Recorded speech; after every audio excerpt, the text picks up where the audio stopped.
नमस्कार, PTC news देख रहे सभी दर्शकों का स्वागत। मैं हूं आपके साथ अतुल वर्मा, लेकर हाजिर हूं प्रदेश की तमाम खबरों का हाल। बुलेटिन का आगाज करेंगे, लेकिन सबसे पहले एक नजर हेडलाइंस पर। फरीदाबाद के सेक्टर 21 में बिजली कर्मचारियों के साथ मारपीट। बिजली बिल न भरने पर कनेक्शन काटने पहुंचे थे कर्मचारी, अस्पताल में भर्ती। चरखी दादरी के कालियावास गांव के पास सड़क हादसा, दो बाइकों की आमने सामने की टक्कर में एक शख्स की मौत, एक युवक घायल। नगर निगम चुनावों को लेकर भाजपा ने तेज किया चुनावी अभियान। केंद्रीय राज्य मंत्री कृष्ण पाल गुर्जर ने भाजपा उम्मीदवारों के लिए किया प्रचार, किया जीत का दावा। किसान और सरकार के बीच मीटिंग से पहले किसान नेता जगजीत डल्लेवाल का बयान, कहा एमएसपी कानून की मांग जायज, केंद्र सरकार माने किसानों की मांग। और महेंद्रगढ़ शहर में साफ सफाई को लेकर प्रशासन सक्रिय, एसडीएम ने स्थानीय लोगों के साथ की मीटिंग, साफ सफाई को लेकर और जागरूकता लाने की अपील।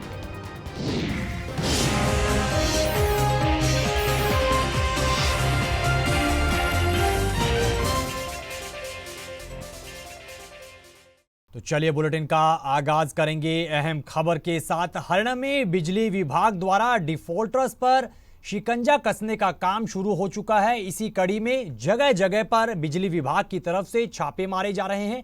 बिजली बिल ना भरने पर कनेक्शन तक काटे जा रहे हैं। इधर बिजली कर्मचारियों के साथ मारपीट के मामले भी लगातार सामने आ रहे हैं। ताजा मामला फरीदाबाद के सेक्टर 21 का है, जहां पर बिजली कनेक्शन काटने पहुंचे दो बिजली कर्मचारियों के साथ मारपीट का मामला सामने आया और इस मारपीट में दोनों बिजली कर्मचारी गंभीर रूप से चोटिल हुए हैं। बिजली कर्मचारियों के मुताबिक 33,000 का बिजली बिल का भुगतान ना करने के बाद विभाग द्वारा कनेक्शन काटने के लिए पहुंचे थे, लेकिन घर में मौजूद बाप बेटे ने उनके साथ बुरी तरह से मारपीट की। बिजली बोर्ड में लाइनमैन है और डिफॉल्टिंग के लिए जिन्होंने बिल नहीं भर रखा, डिफॉल्टिंग के लिए टोकने गए थे उनके घर पे संदेश देने के लिए। तो हम हाउस नंबर 1091 पे गए थे, 1091 पे। तो उनको बोला कि भाई आपने बिल नहीं भर रखा, 1.5 साल हो गया, कृपया बिल भर दें, या फिर क्या नाम, हमें कनेक्शन काटने के आज ऑर्डर है, हम कनेक्शन काटेंगे। तो उन्होंने बोला कि भाई कनेक्शन काट दो। कितने का बिल था उनका? 33,000 रुपये का बिल था। ठीक है। 1.5 साल से बकाया है उनका, लगातार काफी बार जा चुका। नाम क्या है ऑनर का? ऑनर का जिनके मीटर तो बाला देवी के नाम से मिल रहा है जी उनका। ठीक है। अच्छा, तो हमने कनेक्शन काट दिया। उसके बाद क्या हुआ, कनेक्शन काटने के तुरंत बाद उन्होंने हाथापाई शुरू कर दी रोड से और डंडों से। सर, हम एसडीओ के निर्देश के अनुसार हमारे पास डिफॉल्टिंग की लिस्ट थी जी, वो हम डिफॉल्टिंग लेने के लिए गए थे 1091 हाउस नंबर पर 21D पे। तो हमने जाकर उनको बोले सर आपका बिल है जो पेंडिंग है 2 साल से, आप या तो बिल भर, तो नहीं हमारे पास एसडीओ साहब के ऑर्डर हैं, आपका कनेक्शन काटना पड़ेगा। तो वो बोले आप कनेक्शन काट देगा, बिल नहीं हम भरेंगे अभी। तो जिस टाइम हम मीटर पे गए ना जी कनेक्शन खोलने के लिए, उसी टाइम हमारे ऊपर जी लाठी डंडों से राड से हमला कर दिया। मारपीट करने वाले सर 21D में एक मकान है 1091 नंबर, बाला देवी के नाम से कनेक्शन है, 33,000 का बिल पेंडिंग है, 2023 से बिल जमा नहीं किया उन्होंने। उनका लिस्ट में नाम आ गया, लाइनमैन हमारे वहाँ गए साइड पे, तो उन्होंने उनको बोला कि भैया या तो आप बिल जमा कर दो और नहीं तो आपका कनेक्शन कट जाएगा। उन्होंने सीधी धमकी दी, बिल नहीं जमा करेंगे बेशक मीटर काट लो। तो वो जैसे ही मीटर के पास गए तो तुरंत दोनों बाप बेटे अंदर से मकान से अपने डंडा और रोड लेकर आए सरिया, और आते ही सीधा उन पर वार कर दिया दोनों को। वीडियो भी हमारे पास है। वो बाप बेटों ने हमला किया? बाप बेटों ने हमला किया है, वीडियो भी हम आपको दे सकते हैं, वीडियो भी है हमारे पास। कितने कर्मचारी थे उस समय? 2 कर्मचारी गए थे हमारे वहाँ, एक तो कुलदीप नाम का है, एक गुरनीत नाम का कर्मचारी है, दोनों। अच्छा। और आए दिन अगर ऐसी वारदात होती रहेंगी तो बताओ हम कैसे काम कर पाएंगे।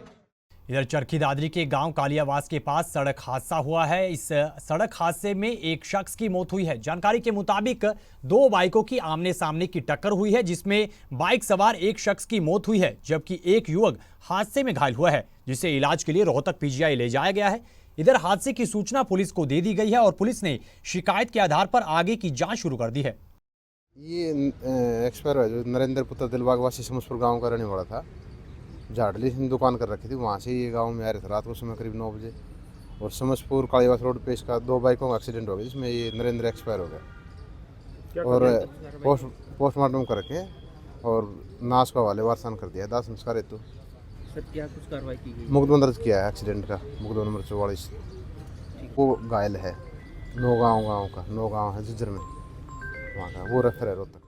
हरियाणा में नगर निगम चुनावों को लेकर भाजपा ने अपना चुनावी अभियान तेज कर दिया है। इसी कड़ी में केंद्रीय राज्य मंत्री कृष्णपाल गुर्जर ने भाजपा उम्मीदवारों के पक्ष में चुनाव प्रचार किया है। साथ ही पार्टी की एक तरफा जीत का भी दावा किया है। वहीं पत्रकारों से बातचीत करते हुए मंत्री कृष्णपाल गुर्जर ने कांग्रेस पर जमकर तंज भी कसा है। ढूंढे से भी उम्मीदवार नहीं मिले, बलि के बकरे ढूंढ ढूंढ कर ला रहे हैं। किसी कांग्रेस के जो आपको तथाकथित बड़े नेता कहते थे, जो अखबारी नेता हैं, कागजी नेता हैं, उनमें किसी में भी लड़ने की हिम्मत नहीं थी। ढूंढ ढूंढ के इधर से उधर के पकड़ के ला रहे हैं और वो पीछा छुड़ाने के चक्कर में।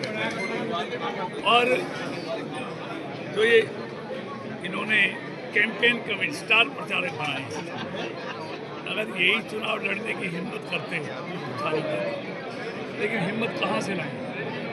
कांग्रेसियों में हिम्मत बची नहीं, तो इसलिए उनको भी चुनाव में आनंद नहीं आ रहा। तो सामने कोई नहीं है, एक तरफा चुनाव। देखिए दिल्ली भाजपा नहीं है, दिल्ली से पहले भी भाजपा यहाँ लगातार 3 बार से जीत रही है, लोकसभा भी और विधानसभा। इसलिए भाजपा का क्षेत्र है, गढ़ है भाजपा। किसान नेताओं और केंद्र सरकार के बीच मीटिंग की दूसरी तरफ किसान नेता जगजीत डल्लेवाल ने बयान दिया है। उन्होंने कहा कि सरकार की तरफ से इन मांगों को मान लेना चाहिए, क्योंकि एमएसपी कानून की मांग बिल्कुल जायज है।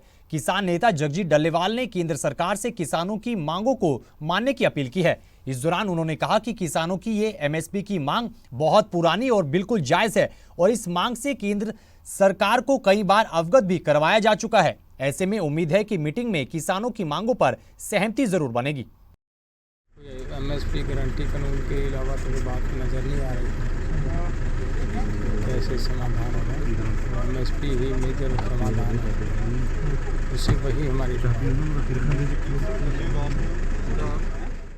वहीं महेंद्रगढ़ में साफ सफाई को लेकर प्रशासन अब सक्रिय हो गया है। इसी कड़ी में महेंद्रगढ़ के एसडीएम ने स्थानीय लोगों को अपने दफ्तर बुलाकर उनके साथ मीटिंग की है और साफ सफाई को लेकर और जागरूकता लाने की भी अपील की है। इस दौरान एसडीएम ने कहा कि साफ सफाई को लेकर प्रशासन की ओर से पूरा सहयोग किया जाएगा और अगर स्थानीय लोगों को कोई समस्या आती है या फिर कोई शिकायत है तो वो साझा भी कर सकते हैं। मैंने अभी 3-4 दिन पहले ही यहाँ पे चार्ज लिया है, तो इस वजह से मैं यहाँ से के लोगों से, मीडिया से मुखातिब होना चाह रहा था। तो उस सीरीज़ का ये काम है और इनके माध्यम से मैं जानकारी भी लेना चाहता हूँ शहर के बारे में, इनकी समस्याओं के बारे में, और मिलजुल कर उन जितनी भी समस्याएं आमजन की हैं उनका हल निकालने का भी प्रयास रहेगा इस दौरान। और जो मेन समस्या निकल के आई हैं वो शहर में गंदगी के लिए है, बेसिकली जो एनक्रोचमेंट कह लो, अवैध अतिक्रमण है, और सड़कों का थोड़ा सा इशू है, पानी की भी थोड़ी बहुत जो है समस्या है, दिक्कत है, वो भी आई है निकल के। और मिलजुल कर पहले तो जानकारी मिल जाए, समस्या को समझने का प्रयास रहेगा तरीके से, और जो भी उसका हल निकालने के लिए कदम होंगे वो भी उठाएंगे हम सरकारी स्तर पे। और आप सबका सहयोग इसमें ज़रूर मैं लेना चाहूँगा। अकेला आदमी एक म्यूनिसिपल कमेटी, काउंसिल, कॉरपोरेशन या कोई विभाग तब तक सफल नहीं हो सकता जब तक सारे दूसरे उसका साथ नहीं देते। तो मेरा आपके माध्यम से सारे शहर के लिए ये मैसेज इस रूप का है।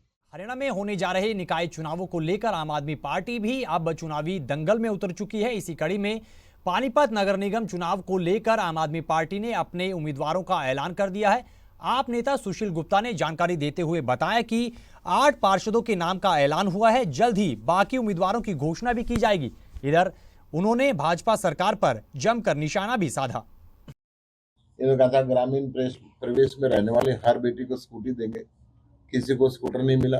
इन्होंने कहा था 2100 रुपये महीना देंगे, 500 रुपये में गैस सिलेंडर देंगे, कोई व्यवस्था इन्होंने शुरू नहीं की। इसी तरीके से निगम के अंदर भी झूठ बोलेंगे।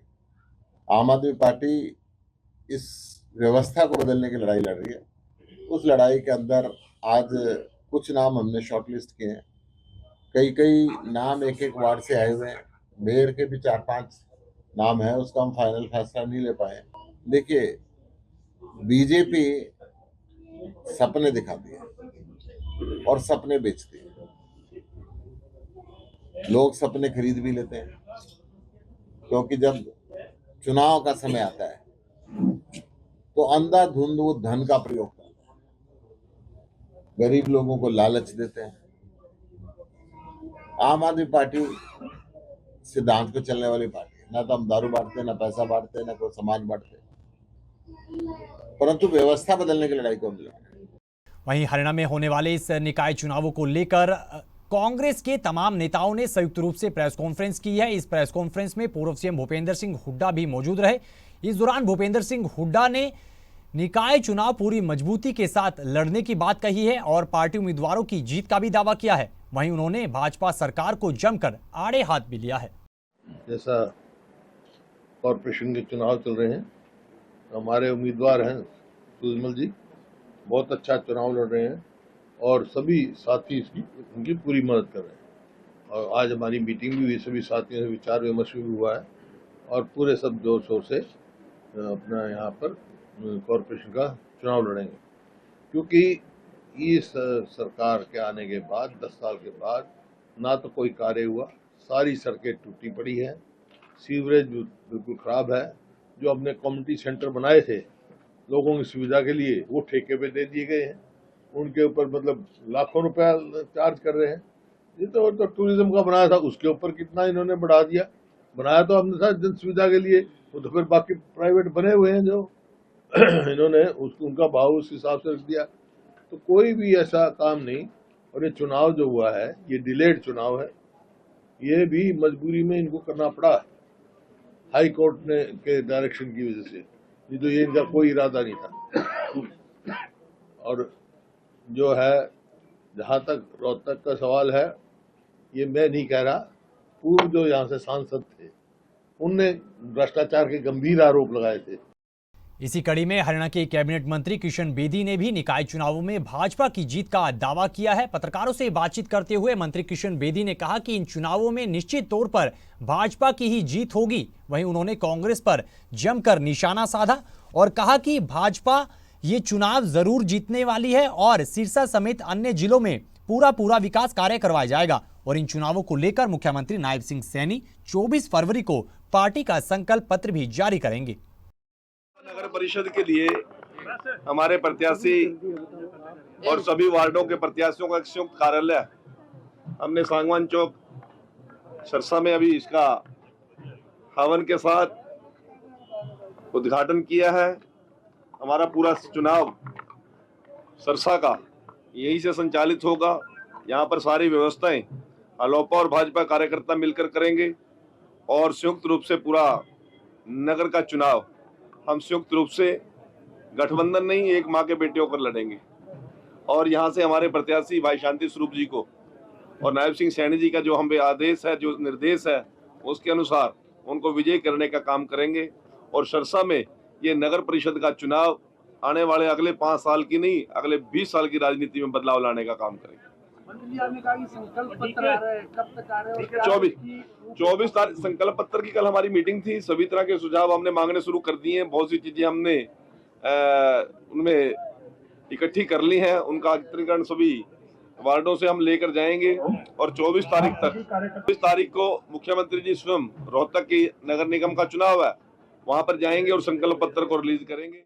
जींद के भिवानी रोड पर कई मकान अचानक से गिरने की कगार पर आ गए हैं। जानकारी के मुताबिक इन मकानों के आगे सड़क अचानक से खिसक गई। इस दौरान कई मकान गिरने से बाल बाल बचे हैं, लेकिन मकान में रहने वाले लोगों के लिए भारी मुसीबत खड़ी हो गई है। जमीन खिसकने के कारण मकानों से बाहर निकलने का रास्ता तक बंद हो गया है। लोगों का कहना है कि वो साइड के खुले प्लॉट में सीढ़ी लगाकर उतरकर जान बचाने को मजबूर हुए हैं। आपको बता दें कि निर्माणाधीन अंडरपास का काम चल रहा है और इसी दौरान कई मकानों के आगे सर्विस रोड की जमीन खिसक गई। मेरा शर्मा नाम है, मेरा भिवानी रोड पे घर है, गबजाए पे अंडरपास बनने लग रहा है। यहाँ प्रशासन का और ठेकेदार का कोई पता नहीं, मकान गिरने लग रहे हैं, डंगर आदमी सब बंद है। हमारी मदद की जाए। तो इस खबर के साथ फिलहाल इस बुलेटिन में इतना ही, लेकिन पीटीसी न्यूज पर खबरों का सिलसिला बदस्तूर जारी है। आप बने रहिए पीटीसी न्यूज के साथ। फिलहाल के लिए दीजिए इजाजत। नमस्कार।